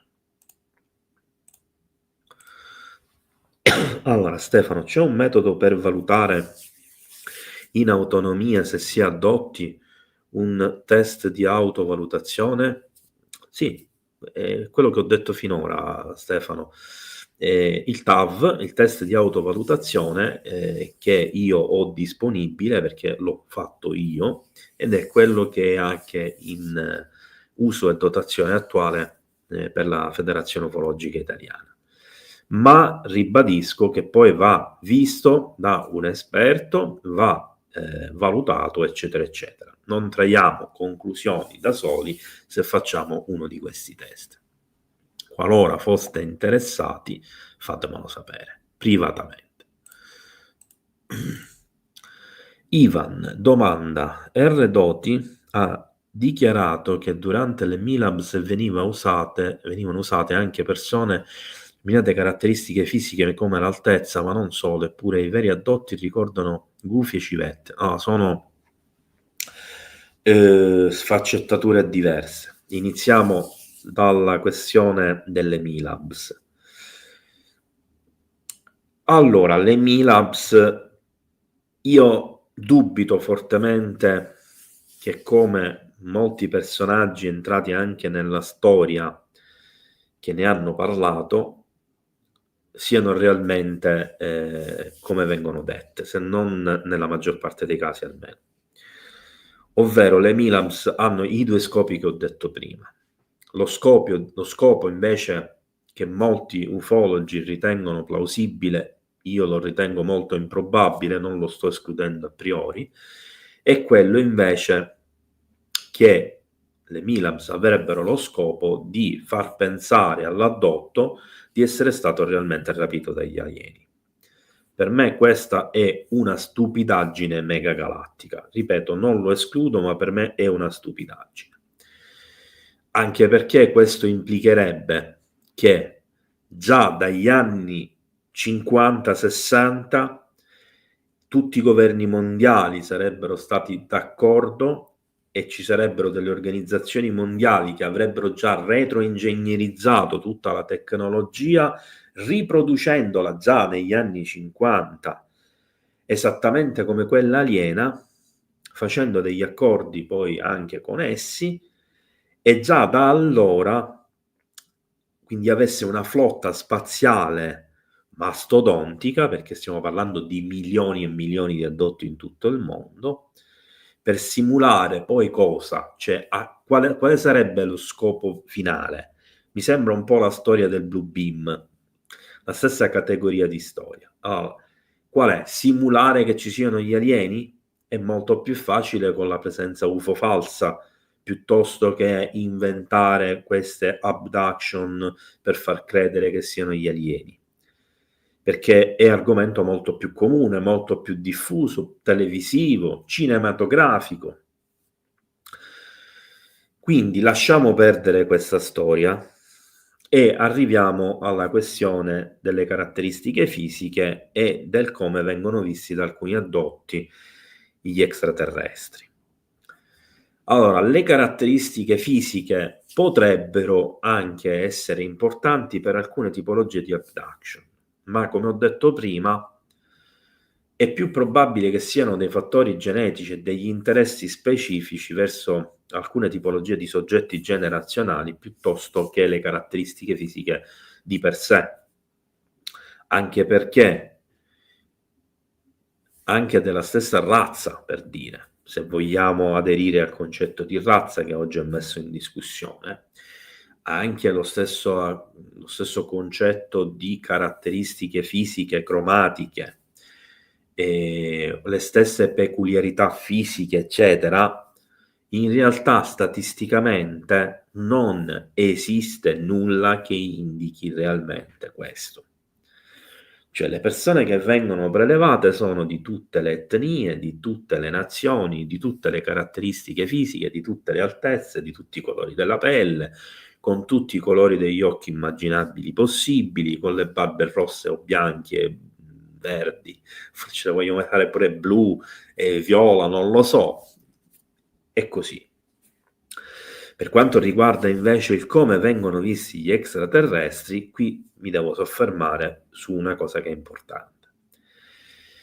Alcuni tipi di alieni che farebbero le ipnosi regressive cercherebbero, e quindi qua si può denotare forse un aspetto più positivo di queste razze, che fa più attenzione al come vengono fatte le cose e alla salute sia mentale che fisica di certi individui. Questo mi porta a pensare che effettivamente non abbiano cattive intenzioni queste specie che fanno e si comportano in questo modo. Allora, siccome avrebbero un aspetto difficile da digerire e spesso traumatico per chi magari, ma anche per chi magari si interessa del mondo extraterrestre, degli UFO, si fanno vedere con una forma più simile a quelle che conosci, a cui sei abituato e che ti sono quindi più familiari e meno traumatiche. Le forme che più di tutti vengono viste sono effettivamente, ma questo varia a secondo anche del luogo dove ci si trova, dai rapaci notturni, come per esempio l'allocco, il barbagianni, la civetta, il gufo e il gufo reale, oppure i canidi, quindi lupi, cani neri, cani bianchi, principalmente queste due tipologie, o addirittura orsi, in rarissimi casi, neri e bianchi. Allora, escludiamo questa cosa degli orsi e un po' anche quella dei lupi, che sono più rari. Il cane è un animale comune, a volte ecco anche i gatti, i felini, idem per i gatti, quindi, mentre la questione dei rapaci notturni è principalmente dovuta al fattore notte, essendo che la maggior parte delle abduction avvengono di notte ed essendo che la maggior parte delle abduction avvengono in luoghi presumibilmente più isolati, quindi ci si trova magari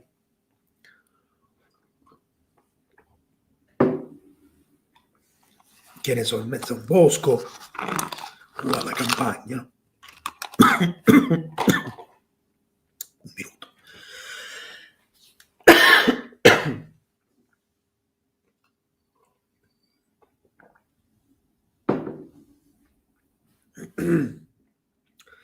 Se ci affacciamo o guardiamo verso la finestra in piena notte, una cosa è vedere un alieno, come sono io in questo momento con la voce. Una cosa è vedere un barbagianni o un gufo, che poi hanno una forma simile.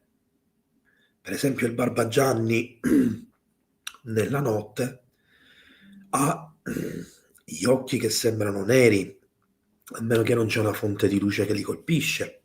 Il corpo è bianco. La forma della testa, a seconda del come si muove, ricorda quella di un grigio, come questo qua dietro anzi. Il discorso invece dei cani, ecco, qui c'è un discorso ulteriormente importante, che a volte ad alcuni soggetti addotti capita che i cani, per esempio bianchi, scaccino i cani neri, o i cani grigi scaccino i cani neri. Questo nell'interpretazione delle informazioni raccolte sugli addotti spesso ci porta a pensare che ci siano delle razze extraterrestri che tra di loro non vanno molto d'accordo, che in alcuni casi i soggetti addotti vengono rapiti magari dall'una e dall'altra, dove una magari cerca anche di capire cosa gli altri hanno fatto, e in alcuni casi ce ne sono alcune che magari fanno dei danni mentre altre cercano di rimediare a quel danno. E ancora qui uno ci può vedere, che ne so, l'azione benevola nei confronti dell'essere umano, quando invece in realtà è molto più probabile che venga salvaguardata la cavia sul quale si sta studiando e si cerchi di evitare dei danni causati da un'altra razza che invece magari va a fare una sperimentazione più invasiva o va comunque a inficiare i risultati di quella sperimentazione.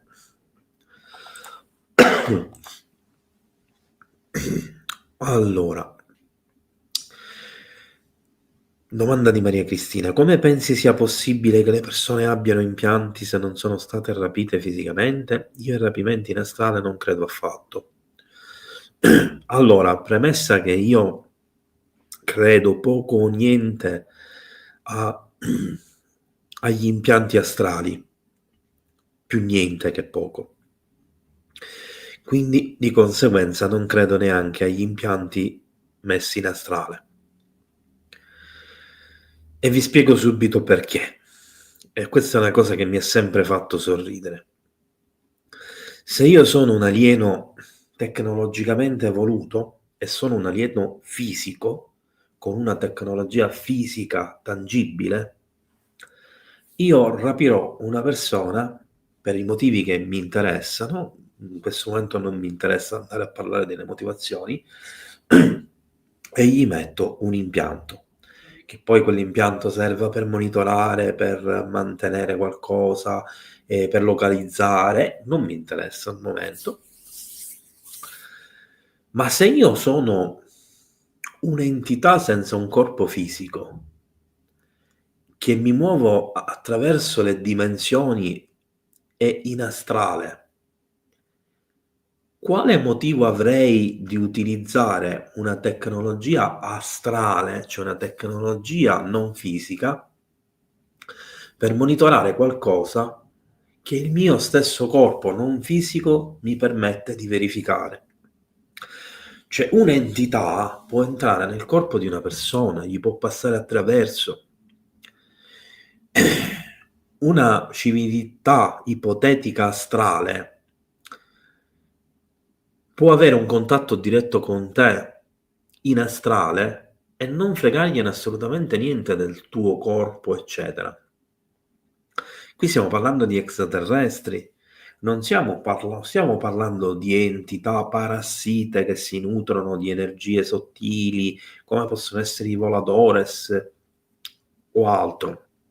Qui stiamo parlando di alieni, di extraterrestri, che possono essere interplanetari, possono essere interstellari, possono essere interdimensionali, possono essere criptoterrestri, tutto quello che vogliamo, ma sono esseri o fisici o con delle caratteristiche fisiche fatte di energia, come per esempio i Lux. Quindi non ha senso né la questione dei rapimenti in astrale né la questione degli impianti in astrale. Quindi, per logica deduzione, non ha senso neanche la questione di togliere gli impianti messi in astrale. Proprio non ha senso. Nicolino: c'è qualcuno che ha avuto qualche beneficio dalle abduction? Non dico superpoteri, ma qualche miglioramento in qualche aspetto della propria vita? Sì. Allora, Nicola, tutto dipende in questo caso non dagli alieni, al contrario, dipende dalla persona. Se una persona è una persona consapevole, è una persona che vuole sapere, vuole capire, che si fa delle domande e si dà delle risposte, e quindi vive in una continua esperienza di crescita, sicuramente questa tipologia di esperienza, anche la più negativa, ti aiuta a crescere e di conseguenza ti aiuta positivamente. Seppur ti lasci un trauma negativo, se lo riesci a metabolizzare vai anche oltre poi.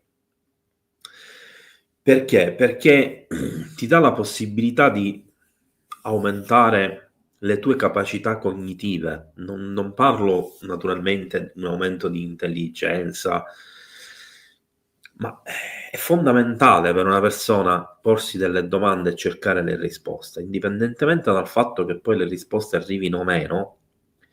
L'avere dubbi porta ad una crescita, il porre le domande porta ad una crescita, il cercare le risposte porta ad una crescita. Sono tutti fattori di crescita esponenziale e quindi di conseguenza sono fattori praticamente che ci portano a migliorare la nostra capacità intellettiva e quindi, se la sappiamo sfruttare, a migliorare anche le nostre capacità fisiche, senza superpoteri, ovviamente, non stiamo parlando di queste cose. A questo punto, quindi, dipende tutto, in questo caso specifico, dal come si vivono le emozioni, dal come si metabolizzano le esperienze, dal come si incassano i traumi e dalla capacità di voltare pagina, andare avanti e vivere al meglio le proprie cose. Può sembrare una frase fatta, ma è fondamentale. Cosa pensi del caso di Giovanna Podda e cosa pensi di quelle autopsie del presunto feto? Entro adesso in live e non so se ne avete già parlato. Allora, Rejoice. Premessa che non amo, e ve l'ho detto 1.000.000 di volte, rispondere a domande su persone. E naturalmente dare certe risposte su un caso, in questo caso, e scusate il gioco di parole, mi porta a fare delle insinuazioni su una persona. Quindi sarò breve, apro e chiudo una parentesi. Il caso di Giovanna Podda lo conosco sufficientemente bene, è un caso che è stato tenuto in considerazione a livello internazionale.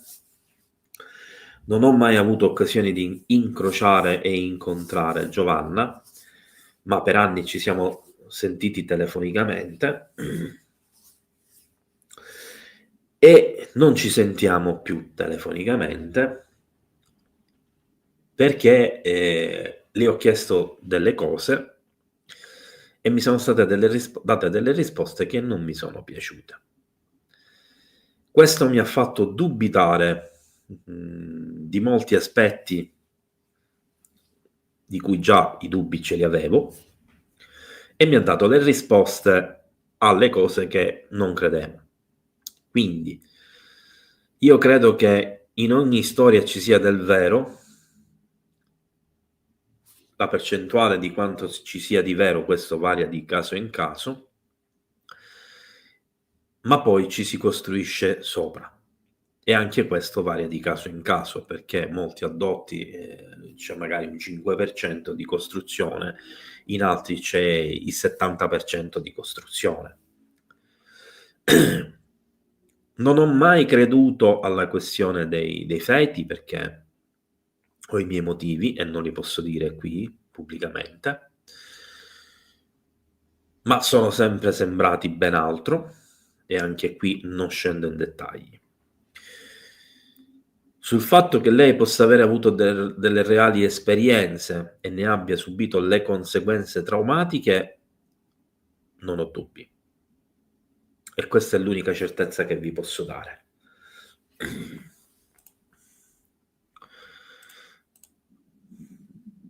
C'è chi dice che ci sarà un evento apocalittico, possibile che gli alieni preleveranno un numero di persone e che stiano impiantando GPS e preparando i corpi per vivere là fuori? Allora, in realtà queste sono 2 o 3 domande, Davide.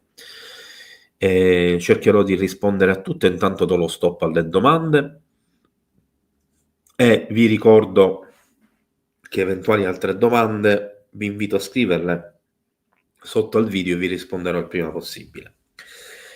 Allora, temo che purtroppo prima o poi ci sarà un evento apocalittico e su questo non ho dubbi perché naturalmente la civiltà umana tende ad autodistruggersi un po' in tutti i modi Che ci possa essere un evento apocalittico voluto e generato con compartecipazione extraterrestre lo reputo possibile.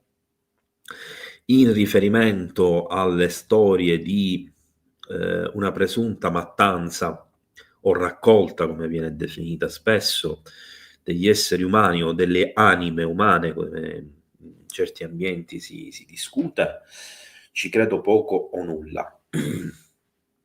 Io, lo sapete, non escludo nulla a priori se non ho motivo di farlo, quindi non lo escludo, ma lo reputo molto, molto, ma molto improbabile. Lo reputo molto improbabile perché quando studi dall'interno il fenomeno delle abduction, quando hai a che fare con gli addotti, ti rendi conto che non ha senso neanche questa ipotesi. Perché se loro dovessero fare un raccolto, eccetera, lo farebbero tranquillamente e lo avrebbero già fatto 100.000 volte tranquillamente, e anziché avere degli addotti avremmo molta più gente che sparisce. Attenzione però, qui ci tengo a precisare una cosa: ho detto molta più gente che sparisce per un motivo preciso, perché in effetti c'è tanta gente che sparisce e non ritorna più. È una percentuale probabilmente dello 0,1%, ma nemmeno, degli addotti, però esiste pure questa possibilità. Così come il fenomeno delle mutilazioni animali e il fenomeno delle mutilazioni metodiche umane, seppur molto rare, i casi accertati sono credo 4 in tutto il mondo, sono spesso imputabili proprio alla presenza extraterrestre ed in particolar modo delle sfere di plasma. E qui non mi voglio addentrare perché sennò si apre una discussione che riguarda le manifestazioni attuali, ma questa non è la prima volta che lo dico, lo avevo già accennato in almeno altre 2 live. E prima o poi mi deciderò a parlare direttamente di questi fenomeni, e lo farò, ma lo devo fare nel modo giusto, perché altrimenti mi censurano subito le live e i video, e io invece sono qui per portarvi informazioni e non per far sì che chiudono il canale e non ve ne do più informazioni. E ci sono dei documenti che dimostrano come questo è risaputo negli ambienti degli sceriffi, degli allevamenti, quindi degli allevatori, eccetera, negli Stati Uniti. Che gli alieni quindi prelevino un numero di persone invece che vengono impiantate o meno con un sistema di controllo o di sorveglianza, eccetera, o meno, per preparare a vivere altrove, lo reputo già un po' più possibile, un po' sullo stile del film, quello con Nicolas Cage, non ricordo il nome. Secondo me sì, è plausibile. E potrebbe anche essere che uno degli scopi, attenzione, non sto dicendo che è lo scopo, uno degli scopi di alcuni tipi di abduction fatti magari da una o più specie di alieni potrebbe essere quello di modificare alcuni parametri genetici e fisici di conseguenza di alcuni individui per prepararli a qualcos'altro. Che questo qualcos'altro possa essere l'impiantare vita in un altro ecosistema, o il permettere a alcuni esseri umani, per esempio, di sopravvivere ad alcuni cataclismi più facilmente di altri, o alcune pandemie, eccetera, questo sì che è possibile, è plausibile, anzi, secondo me, da alcune tipologie di abduction si può evincere direttamente. Tutte le persone scomparse nel triangolo dell'Alaska sono state rapite? Non ho modo di saperlo, Roberto. Quello che posso dirti è che spariscono in tutto il mondo circa 10-50 mila persone, e addirittura secondo altre statistiche si parla di 1 milione, 2 milioni di persone all'anno che spariscono. naturalmente la stragrande maggioranza di queste persone spariscono da paesi dove ci sono pochi controlli e il tutto è giustificabile con traffici illeciti di organi, di esseri umani, eccetera, eccetera. C'è una percentuale di queste sparizioni che sono imputabili a sette segrete, a serial killer, eccetera, come per esempio nel caso, vi invito a leggere un mio articolo sul mio sito web, che riguarda la sparizione delle donne e delle bambine dalla non mi ricordo come si chiama questa autostrada che attraversa tutti gli Stati Uniti e tutto il Canada. Si parla di migliaia e migliaia di donne e bambine, tutte o quasi di etnia indiana d'America, quindi amerinda. E questo di per sé è diciamo un po' strano, ma giustificabile praticamente anche con la teoria delle abduction, e lo stesso vale per la questione dell'Alaska, dove vorrei ricordarvi, io ancora non ne ho parlato, ma sono mesi che ne voglio parlare, non c'è stata mai occasione, della famosa piramide nera dell'Alaska. Potrei anche citare un film che si svolge in Alaska, che ha a che fare con gli Anunnaki, con le abduction, ma la faccio breve. Il film Il Quarto Tipo, che molti considerano un film con scene vere, in realtà, se vi andate a vedere alla fine del film, le scritte piccoline, c'è scritto che tutti i protagonisti dei filmati veri in realtà sono attori che sono stati incaricati a soldati di girare quelle scene dei filmati che vengono detti veri. Quindi vedete come a volte magari vi prendono in giro, tra virgolette, dicendovi che una cosa è vera, ma in realtà poi se andate a leggere attentamente c'è scritto che quella cosa non è vera. Ma quel film è importante perché uno parla e mette in luce che in Alaska ci sono tantissime persone che vengono addotte, due, la questione di persone che vanno fuori di testa, che sbiellano, tre, delle persone che scompaiono, e quattro, del collegamento con gli Anunnaki e con alcune tipologie di rapimento, il loro linguaggio antico, eccetera, eccetera. Non voglio, ripeto, entrare però in merito a questa vicenda, perché se no non ne usciamo più. Daniel, quante persone sono state addotte sino ad oggi, più o meno, almeno più donne o uomini, più giovani o vecchi?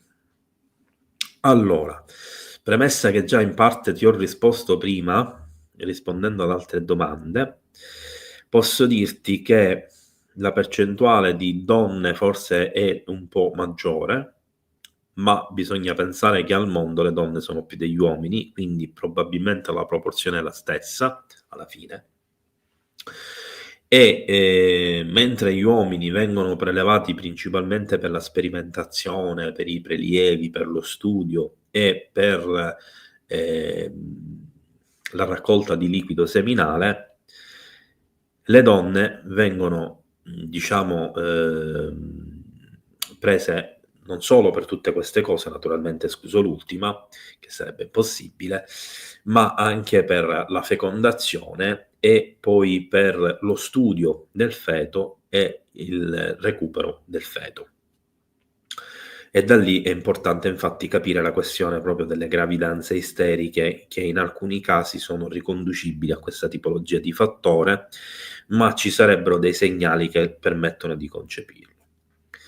Per quanto riguarda le fasce di età, sostanzialmente, almeno nelle abduction generazionali, gli individui vengono prelevati nell'arco della vita almeno 3-6 volte,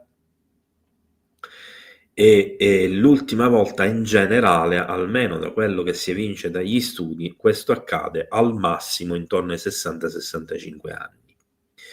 Superato questa fascia di età, non si parla più di casi di abduction, almeno di quelli generazionali.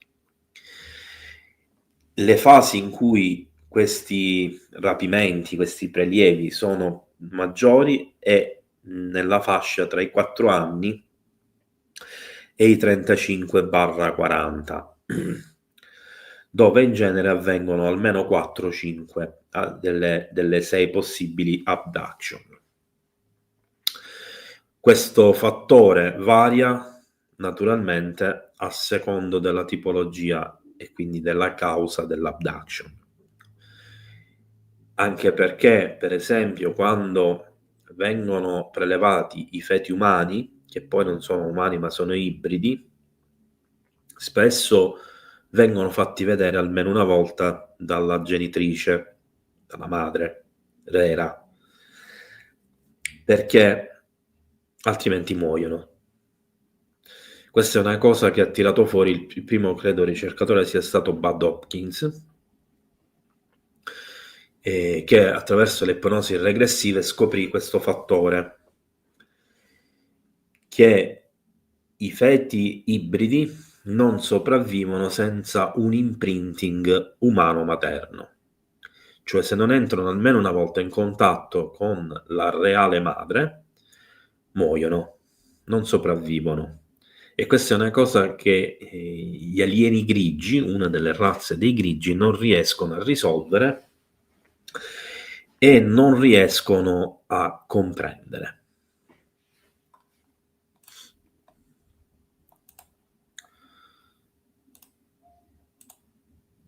Allora,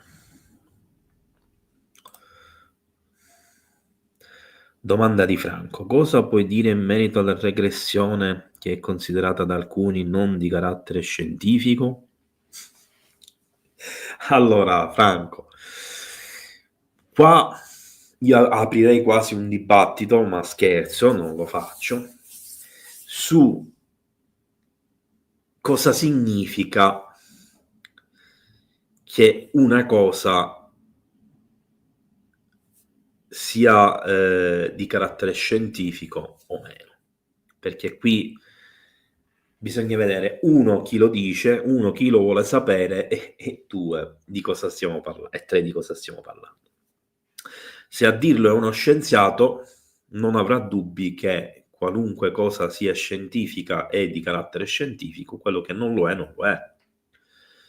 Se parliamo di scienze quindi parascienze, quindi non ancora canonicamente accettate, invece tutto è lecito ed è scientifico se alla fine ti dà dati alla mano come dati statistici. Quindi direi che ufficialmente le ipnosi regressive non hanno alcuna valenza scientifica. A livello però scientifico e di ricerca è l'esatto contrario. Cioè dalle ipnosi regressive si possono trarre informazioni, persino statistiche, e la statistica è una scienza. Ribadisco che però ci sono delle problematiche legate all'ipnologo, al come fa l'ipnosi, a come vengono fatte uscire fuori le informazioni e alla capacità di discernere le varie cose e naturalmente alla capacità di capire cosa sta facendo realmente il soggetto, perché è ovvio che il soggetto può anche far finta di dormire e raccontare palle, per esempio. E questo ovviamente andrebbe a inficiare una ricerca e la veridicità scientifica sia della ricerca che della stessa ipnosi regressiva. Ma se il tutto viene fatto correttamente, dicendo e specificando anche che nella scienza qualunque cosa non viene fatta correttamente viene inficiata, perché anche se scriviamo un solo numero in un'espressione che sia solo matematica oppure che vada a regolare una legge della fisica, commettiamo un errore e tutto il risultato sarà inficiato. Non è per nulla diverso, è uguale, è la stessa identica cosa. Quindi per me, se fatta bene, può avere un valore scientifico. Relazione fra abduction e poltergeist. Ufficialmente nessuna. Tra l'altro io ho vissuto un poltergeist di livello più alto, di persona, quando avevo 11 anni, e l'ho raccontato in un podcast qui sul canale.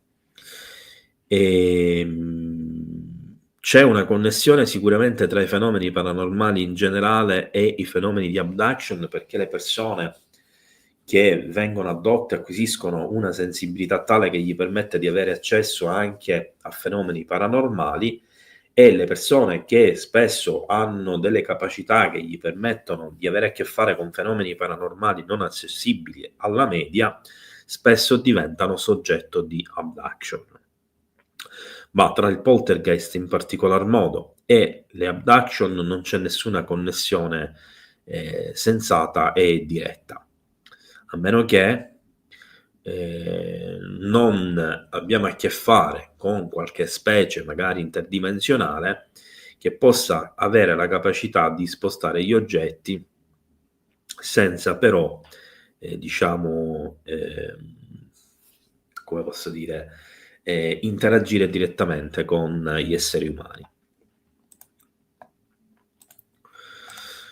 Maria Cristina, è mai successo che qualcuno che dormiva con il rapito lo abbiano realmente visto portar via? Non lo so, può darsi. Io ho un vago ricordo di qualcuno che molti anni fa mi raccontò di aver visto prendere anche il marito. Quindi non si ricorda di se stesso, ma ricorda, nonostante fosse lei il soggetto addotto normalmente, di cui aveva diversi ricordi, ricorda di aver visto prendere il marito, ma non ha ricordato in alcun modo la modalità in cui questo è avvenuto. A volte succede, ecco, questo è un altro particolare interessante, che quando un soggetto è addotto e viene addotto tante volte, può capitare che in una di queste abduction, una volta, vengano prese anche le persone che gli stanno vicine, quindi il marito, la moglie, i figli, eccetera.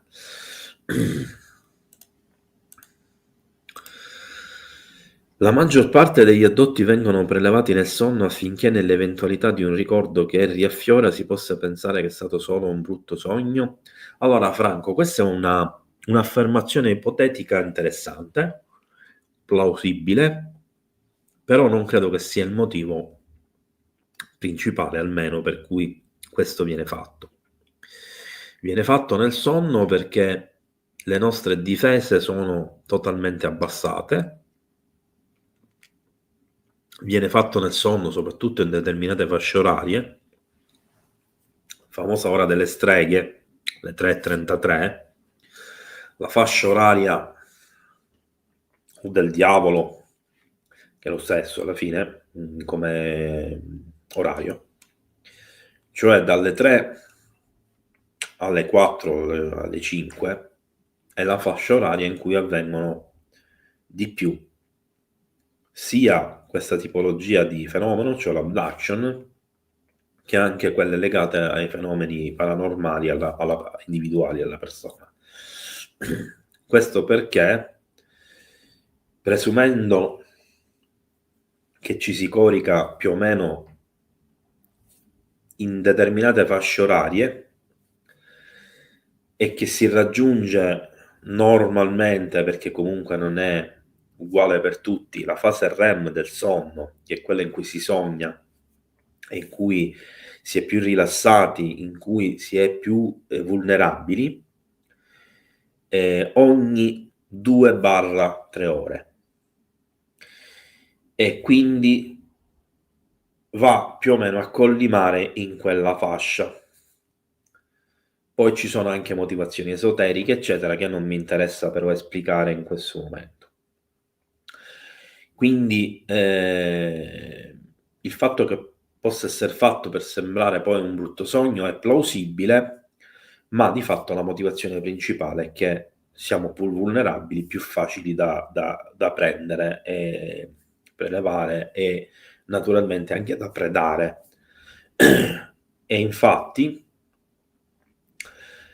è anche lì l'orario in cui siamo più vulnerabili agli attacchi dei voladores o di entità paranormali, sto dicendo paranormali per generalizzare, se vogliamo essere più nello specifico, ectoplasmi e roba di questo genere, che possa, diciamo, farci del male, tra virgolette, interagire comunque con noi o manifestarsi più facilmente. Un addotto si può liberare dai rapimenti? Allora, c'è chi sostiene che questo è fattibile, sia in astrale, per chi crede ai rapimenti in astrale, sia fisicamente. E io non dico che non sia possibile, dico semplicemente che la volontà di un essere umano di non essere prelevato con la forza da dei personaggi che in qualche modo stanno utilizzando una tecnologia fisica per compiere un'azione fisica non serve assolutamente a nulla e ti ridono in faccia, perché è come dire che io voglio fermare un carro armato tirandogli una pietra. Oppure pensando che esso si fermi, improvvisamente i cingoli non camminano più e il carro armato non mi viene addosso. Non è così che funzionano le cose, mi sembra. Mi sembra che nel mondo fisico, se tu spari un proiettile, o sei talmente veloce da scansarlo, oppure ti colpisce.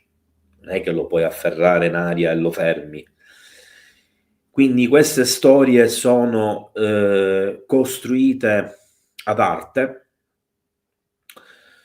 per dei motivi precisi che non starò a sottolineare, ma vi invito a riflettere su quali potrebbero essere. Quindi un addotto si libera delle abduction nel momento in cui gli alieni hanno terminato quello che era il loro esperimento, il loro operato, le loro analisi, eccetera. Da quel momento tu non sei più un addotto. E questo avviene, per esempio, nelle abduction generali, generazionali, intorno ai 60-65 anni, come dicevo prima. Esistono metodi magici, energetici, per potersi liberare delle abduction?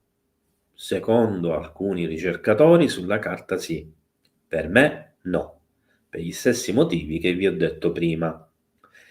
Se io ho un carro armato che mi viene contro, uso sempre questo episodio, questo esempio drastico, non è che perché io ho un laser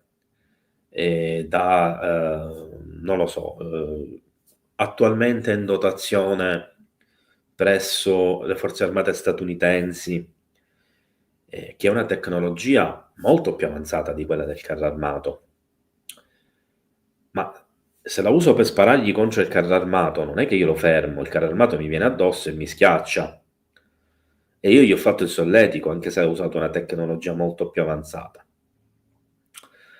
A meno che non ho un laser talmente potente, alimentato probabilmente da una centrale nucleare, che mi permette di colpire il carro armato con un'energia tale da fondere il metallo. Ma anche in quel caso io fondo il metallo, lo buco, lo danneggio, ma il carro armato mi viene lo stesso addosso. Cioè, io non posso abbattere un aereo con la fionda. Ragazzi, di che stiamo parlando? Queste sono leggende metropolitane che sono state create, ahimè, anche da ricercatori a volte molto intelligenti e con grande cultura, ma sono delle falsità. Allora, io sto scrivendo un libro, uno dei tanti, in realtà sono 7 i libri che sto scrivendo ormai da anni, per ora sono fermo perché sto facendo tantissime attività e non posso stare anche da presso a questo. dove si parla di un briefing di un presidente degli Stati Uniti e di una trascrizione di questo briefing dove viene informato sulle questioni extraterrestri. Tra le informazioni che la CIA passa al presidente degli Stati Uniti ce n'è una che mi ha colpito particolarmente. Dagli anni 80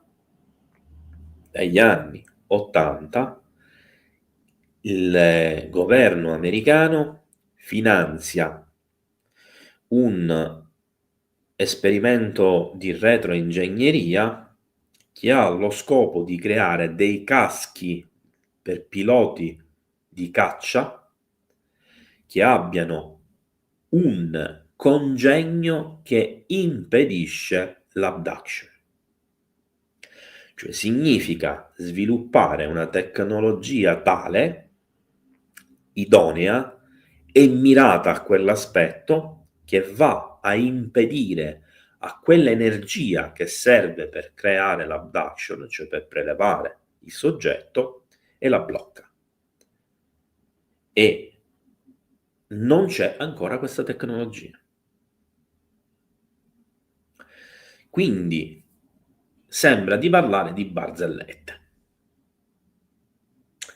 Quello che si può fare nei confronti di un addotto è fargli metabolizzare la cosa, fargli metabolizzare lo shock e creargli le condizioni per vivere serenamente la propria vita con la consapevolezza di essere una persona scelta per quello scopo. È ovvio però che se oltre ai traumi subisci anche altro, cicatrici, ustioni, eccetera, la cosa diventa più complicata da gestire. Ultima domanda. Cosa pensi del caso di Maurizio Cavallo e delle foto dei presunti alieni con cui ha interagito? Dai! Non mi dovete fare domande su persone specifiche. In che lingua lo devo dire, ragazzi? Allora, vediamo se riesco a risponderti. Qualche anno fa, nel lontano 2001-2002, 2001, perfetto. Nel 2001 io ho fatto un corso di operatore grafico per reti internet e intranet e di conseguenza ho preso una qualifica di grafico. Ed è per questo che naturalmente poi io ho approfondito anche la questione delle fotografie, dei video, eccetera, e sono diventato di fatto un analista foto-video ed esperto del settore, diciamo, delle analisi ufologiche e paranormali.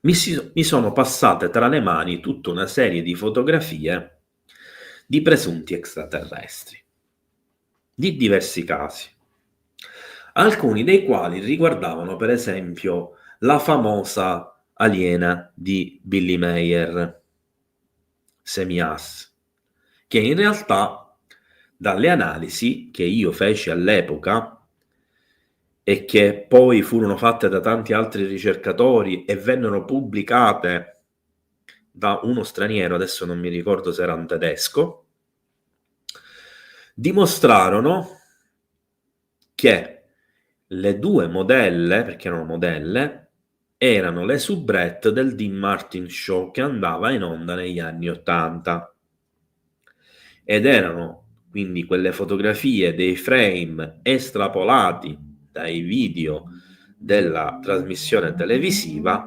ed erano due persone in carne e ossa e non erano due extraterrestri. Eppure all'epoca, parliamo degli anni 70, anni 80, prima della CGI, molto prima dell'intelligenza artificiale, riuscivano a prendere per i fondelli tanta gente, facendo vedere persone vere prese magari dal cinema, dalla televisione, per persone che in realtà erano aliene. Figuriamoci in un'epoca in cui già esisteva la CGI e quindi c'erano i software per la computer grafica, seppur primordiale.